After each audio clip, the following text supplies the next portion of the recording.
Hey everyone, this video is about your presentation.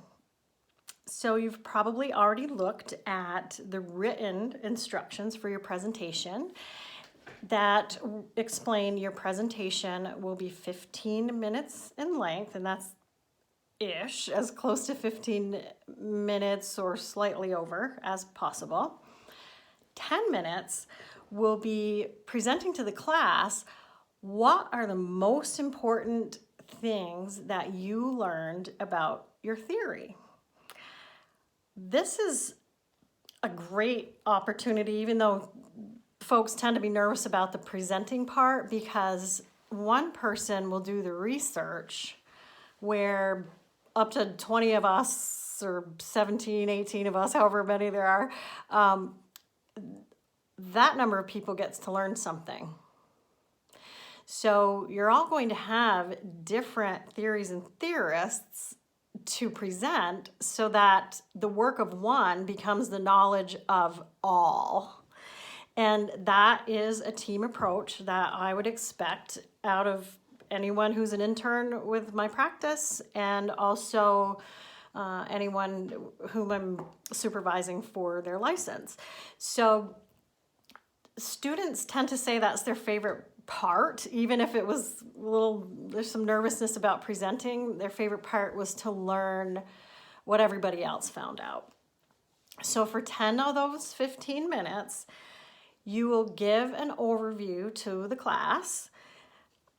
What do you think are the most important points about your theory?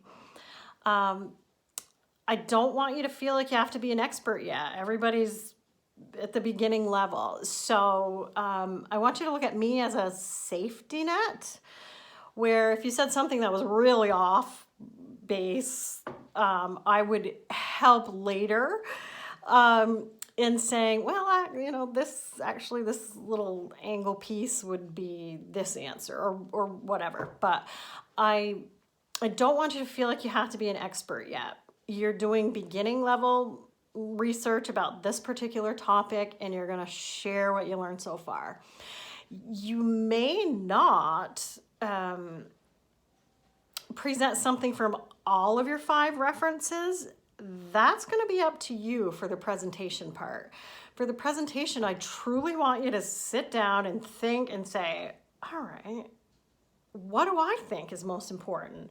What do I want to share with my classmates so that they may be interested enough to do some investigating themselves, or they may realize, oh, I guess that isn't an area in which I want to pursue further. So it's helpful either way. So that's 10 minutes. So the other 5 minutes, you're going to do a simulated session. So if we were meeting in person, one of your classmates would be your client. We're not meeting in person. So you will be tasked with finding someone to be your client. We have to think about COVID. So if there's already somebody in your bubble that could be your client, that would be ideal. I had to do this last year for a class when the pandemic hit right in the middle of the semester.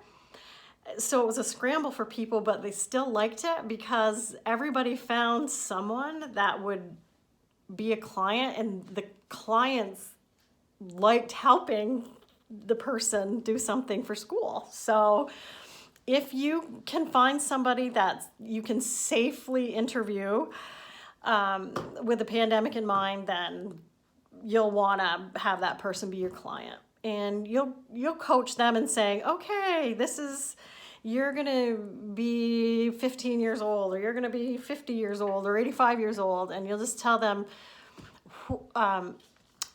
how are they supposed to behave? Like, are they supposed to be sad or excited, or are they supposed to not listen to you? Like, you set the stage, you decide the scenario. You don't have to write out a script unless you choose to. A few did last time, most didn't. But you do have to give your client a general overview of do they have anxiety? Are they going through divorce? So just give them the setup of the scenario. And you will have a chance to demonstrate some strategies and techniques from the theory that you researched. So this part, it can be nerve-wracking too, but again, you don't have to be an expert. You're doing your best educated, not even guess, but your best work being this counselor with what you know so far. So how do people see it? Because we're not live. Well, you'd record it, and some people use a phone, some people have other recording devices, but you record it. Let me step back for a minute. I forgot one thing. So if you don't have anyone who could be your client, then we're going to ask a classmate, could you help me out? And it could be that you're recording them on the screen.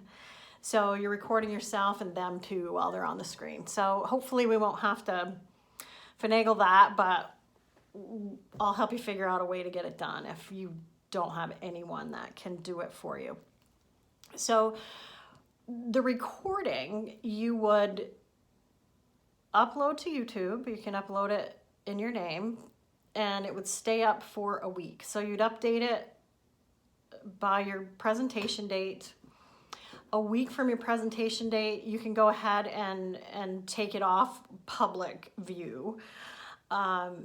Or you can specifically put everybody's email in, so only the people in the class can see your video. So whatever way works for you. And that way everyone will be able to see your presentation, even though we're not together and we're not live. So that's a general explanation. People tend to feel better about this part after we've had our individual half-hour talk specifically about your theory and what you might like to demonstrate. So we'll be doing that soon.